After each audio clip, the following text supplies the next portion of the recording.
Anim na katotohanan ng buhay. May anim na katotohanan sa buhay na madalas nating nakakalimutan. Una, hindi lahat ng mahal natin mananatili. May mga tao talagang dadaan lang para turuan tayo ng leksyon. Pangalawa, ang oras hindi na ibabalik. Kaya pahalagahan mo ang bawat sandali, lalo na sa mga taong mahalaga. Pangatlo, ang sakit ay bahagi ng paglago. Minsan kailangan mong masaktan para mas lalo kang tumibay. Pang-apat, hindi mo kontrolado ang lahat. Kaya matuto kang magtiwala sa Diyos at sa takbo ng buhay.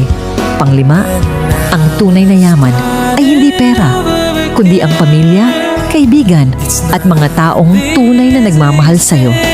At pang-anim, lahat tayo ay may hangganan. Kaya habang may pagkakataon, magmahal, magpatawad, at maging totoo. Ito ang mga katotohanan ng buhay na dapat nating alalahanin